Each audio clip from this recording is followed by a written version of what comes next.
Bagian yang kedua ini yang agak-agak unik. Oke. Nah, bagian yang kedua ini adalah petungan tentang ngalamat. Jadi mulai dari ngalamat gerhana matahari dan bulan, ngalamat lindu atau gempa bumi, ngalamat lintang kumukus atau lintang kemukus, ngalamat tejo atau benda-benda di langit yang terlihat, terus petungan dalam mencari usodo atau obat, dan yang terakhir ini ada naas nabi. Tuh. Jadi yang pertama kita akan membahas tentang ngalamat gerhana matahari dan bulan. Jadi ini hitungannya sama. Ada 13 hitungan. Oke, untuk jelasnya yang pertama ini, jika ada gerhana matahari atau bulan pada bulan Muharram, ngalamat banyak fitnah dan kecelakaan. Orang kaya banyak yang rusak, orang miskin banyak yang sembuh. Sembuh dari apa? Yaitu masih menjadi pertanyaan, entah itu sembuh dari kemiskinan atau waktu sakit bisa menjadi sembuh. Oke, kita lanjut saja. Yang kedua itu ada jika gerhana matahari atau bulan jatuh pada bulan Sapar, ngalamat banyak hujan. Jadi musimnya itu banyak musim hujan. Yang ketiga, jika ada gerhana matahari atau bulan pada bulan Rabiul Awal, ngalamat kehilangan rezeki dan banyak yang mati. Seperti itu. Ini mungkin bisa dikatakan agak medeni wong gampangan ini. Yang keempat, jika ada gerhana matahari atau bulan pada bulan Rabiul Akhir, ngalamat orang kaya banyak yang berpindah tempat dan banyak hujan. Kayak gitu. Selain itu juga banyak orang yang lupa. Terus nomor 5, jika ada gerhana matahari atau bulan pada bulan Jumadil Awal, ngalamat banyak hujan, kilat, dan guntur. Selanjutnya, jika ada gerhana matahari atau bulan pada bulan Jumadil Akhir, ngalamat subur tanaman para petani dan buah-buahan murah dan sayur-sayuran pastinya. Tuh. Terus yang ketujuh, jika ada gerhana matahari atau bulan pada bulan Rajab, ngalamat banyak orang lapar dan celaka, banyak hujan angin dan banyak orang yang meninggal. Yang kedelapan, jika ada gerhana matahari atau bulan pada bulan Sya'ban, ngalamat banyak manusia yang mendapatkan kebaikan serta berkah manfaat. Semua sama-sama bersyukur dan memuja Tuhan Yang Maha Esa. Tuh, selanjutnya jika ada gerhana matahari atau bulan pada bulan Ramalan atau ngalamat ditinggal rezeki, banyak manusia yang rusak. Jika di malam Jumat ngalamat banyak manusia yang mati. Selanjutnya nomor 10, jika ada gerhana matahari atau bulan pada bulan Syawal, ngalamat banyak manusia yang sakit dan banyak manusia yang prihatin. Yang ke-11, jika ada gerhana matahari atau bulan pada bulan Zulhijjah, ngalamat banyak angin datang, hujan badai merobohkan pepohonan. Selanjutnya, jika ada gerhana matahari atau bulan pada bulan Zulhijjah, ngalamat banyak manusia yang bersuka cita. Dan yang terakhir, jika ada gerhana di bulan Zulhijjah kemudian disusul gerhana di bulan Muharram, berturut-turut 2 bulan ngalamat datang hari kiamat. Sudah menjadi kehendak Sang Hyang Sukma membuat pertanda yang sejati. Kayak gitu. Itu untuk hitungan ngalamat gerhana matahari dan bulan. Tapi sekarang sudah jarang ya ngalamat atau gerhana matahari dan bulan, belum pernah lihat tahu. Oke, kita lanjut saja. Ini bau banyak di penjelasannya. Ngalamat lindu atau gempa. Jadi pergerakan bumi yang disebut dengan gempa bumi. Tuh. Jika ada gempa di bulan Muharram bebarengan dengan waktu subuh, pertanda akan ada peperangan. Jika terjadi pada waktu duha, itu tandanya murah sandang pangan. Jika terjadi murah sandang pangan, mungkin kalau sekarang bisa dikatakan banyak diskon kayak gitu. Jika terjadi di waktu tenggengan atau waktu tengah-tengah hari, itu pertanda berkah dan rahmat mendatangi. Dan jika terjadi waktu zuhur, itu pertanda banyak orang yang berpindah tempat. Jika terjadi di waktu ngasar, pertanda ada perang. Dan jika terjadi di waktu maghrib, pertanda banyak manusia yang meninggal. Dan jika terjadi pada waktu ngisa, banyak manusia yang mendapatkan rahmat Tuhan. Itu banyak untuk ini penjelasannya. Soalnya kalau untuk lindu atau gempa ini, dari waktu subuh sampai isya itu ada sendiri-sendiri. Mungkin untuk menyikat waktu, langsung saja kita ke ngalamat lintang Kemukus. Jadi lintang Kemukus ini yang pernah kita lihat di Tuban kemarin itu, kan ada kejadian di lintang Kemukus itu. Ini kalau terjadi, ngalamatnya yang pertama, jika terlihat lintang Kemukus pada arah timur laut, pertanda raja akan meninggalkan para bupati serta ada pekerjaan yang berbahaya sehingga desa-desa pada rusak. Nah, jika melihat lintang Kemukus pada arah barat laut, pertanda ada ratu yang berebut kemuliaan atau berebut tahta. Yang ketiga, jika ada terlihat lintang Kemukus pada arah barat, pertanda ada raja yang ditabalkan dan para bupati menghormati, rakyat kecil bersuka-suka.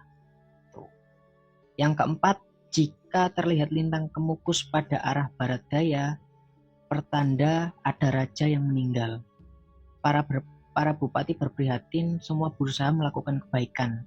Banyak hujan angin, beras murah, buah-buahan subur, hanya saja kerbau dan sapi banyak yang mati. Dan yang kelima, jika terlihat lintang Kemukus pada arah tenggara, pertanda ada raja yang meninggal. Dan yang keenam, yang terakhir, jika terlihat lintang Kemukus pada arah timur, pertanda buruk, raja bersedih hati dan para bupati kesulitan.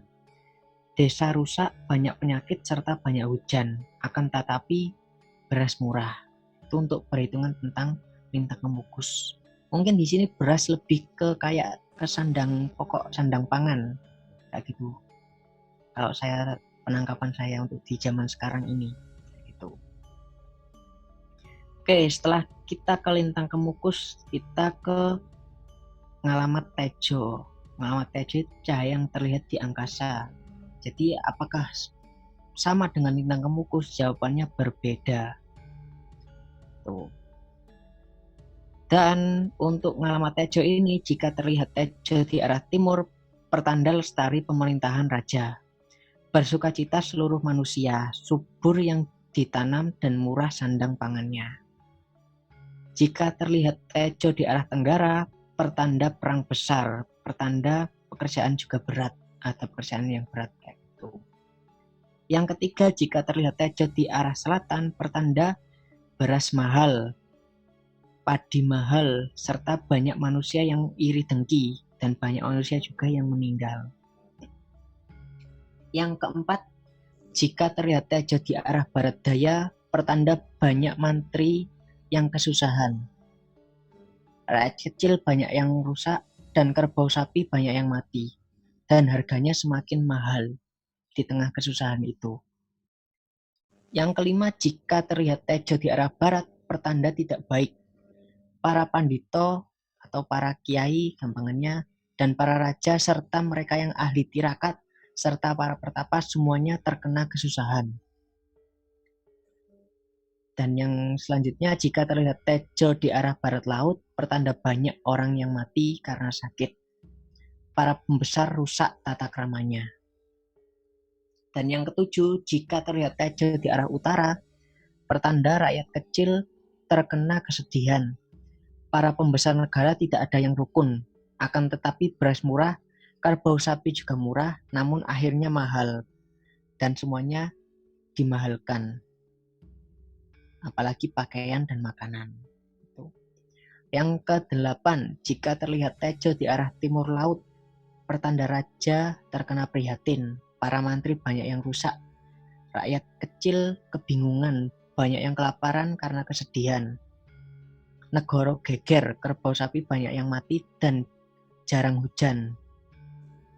Nah, untuk itu perbanyak berbakti kepada Gusti Allah dan Tuhan ataupun Tuhan semesta alam itu.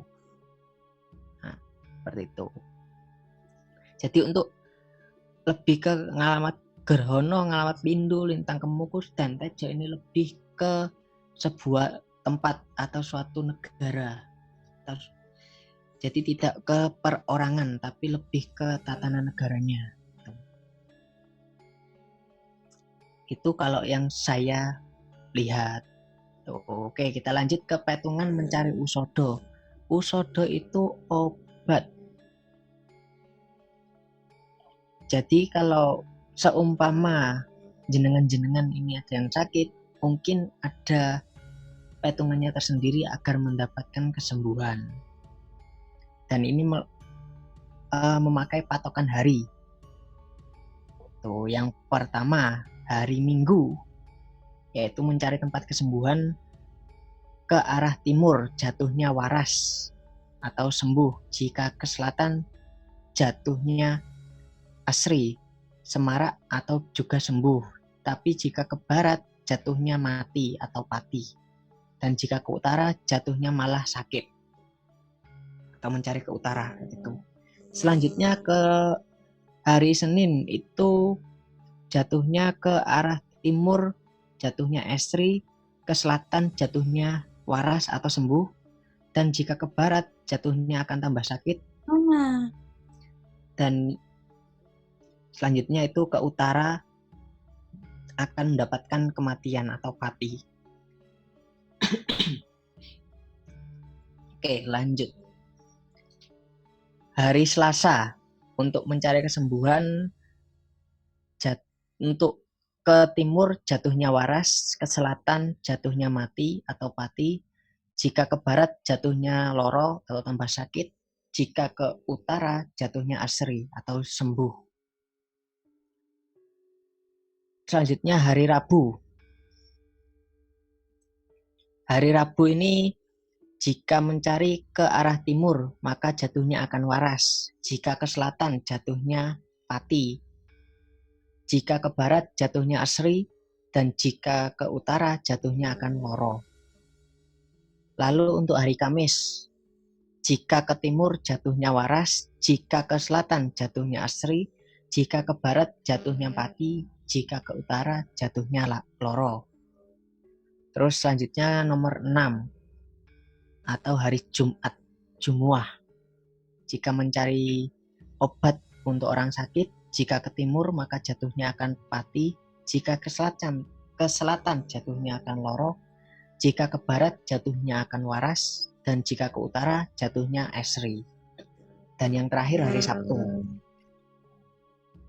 Untuk hari Sabtu ini, jika ke timur jatuhnya pati, jika ke selatan jatuhnya loro, jika ke barat jatuhnya waras, dan jika ke utara jatuhnya asri. Jadi ringkasannya hari yang baik adalah hari Ahad, Selasa, Rabu, dan Kamis. Menuju ke timur yaitu jatuhnya waras. Senin menuju ke selatan waras, Jumat dan Sabtu menuju ke barat waras. Kayak gitu untuk simpelnya. Adapun yang sedang atau asri adalah hari Ahad dan Kamis menuju ke selatan jatuhnya asri, Senin menuju ke timur jatuhnya asri, Selasa, Rabu, Jumat dan Sabtu menuju ke utara yang jatuhnya asri atau sedang gitu. Jadi untuk selain itu dihindari. Nah, selanjutnya ini adalah petungan naas nabi. Ini yang biasanya sering ada. Jadi naas nabi ini simpelnya hari buruknya yang dirasakan atau pernah dialami oleh para nabi-nabi. Yang pertama, bulan Suro atau bulan Muharram. Naas Nabi jatuh pada tanggal 13, yaitu saat Nabi Ibrahim dibakar. Jadi naas Nabi ini cuma ada 1 hari pada setiap bulan, dan totalnya cuma ada 7. Untuk bulan Mulut atau Rabiul Awal, naas Nabi jatuh pada tanggal 3, yaitu ketika Nabi Adam diturunkan ke bumi. Selanjutnya ada bulan Rabiul Akhir, yaitu naas Nabi pada tanggal 16, yaitu saat Nabi Yusuf dimasukkan ke dalam sumur oleh saudara-saudaranya. Bulan Jumadil Awal, naas Nabi jatuh pada tanggal 5, yaitu saat Nabi Nuh terkena banjir. Selanjutnya bulan Syam atau Ramadan, naas Nabi jatuh pada tanggal 21, yaitu saat Nabi Musa terhalangi oleh lautan. Selanjutnya bulan Shelo atau Zulhijjah, naas Nabi jatuh pada tanggal 24, yaitu saat Nabi Yunus ditelan ikan lodan. Bukan ikan lohan loh yo, ikan lodan. Lohan kecilian. Terus yang terakhir nomor 7 bulan Shelo atau bulan Zulhijjah. Naas Nabi jatuh pada tanggal 25, yaitu saat Nabi Muhammad dijatuhi batu oleh orang kafir sehingga patah giginya 2. Itu merupakan naas-naas Nabi. Dan ada baiknya dihindari untuk melakukan kegiatan-kegiatan atau melakukan hal apapun yang sekiranya sudah direncanakan jauh-jauh hari. Jadi ada baiknya untuk dihindari agar tidak terkena celaka. Seperti itu. Untuk bagian 2 selesai.